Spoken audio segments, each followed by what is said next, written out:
और parade in charge महोदय ASP Rohtak YVVR Shashi Shekhar ji का ये स्वर आगे बढ़ते हुए परेड निरीक्षण का निमंत्रण देने के लिए परेड इंचार्ज महोदय के सधे हुए कदम और बाईं ओर से मंथर गति से वो वाहन जिसके सारथी सिपाही मनीष जी हैं, वो मुख्यमंत्री महोदय से आग्रह।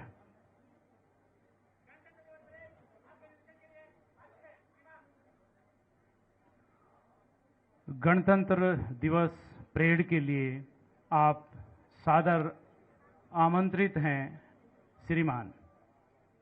हमारे मुख्यमंत्री महोदय जो जाने जाते हैं अपनी विनम्रता, शालीनता और समर्पण के लिए, वो आज परेड निरीक्षण के लिए इस त्रिवेणी के साथ प्रस्थान करते हुए और सलामी मंच पर लहराता हुआ, इठलाता हुआ ये तिरंगा प्रतीक है हमारी राष्ट्रीय एकता और अखंडता का।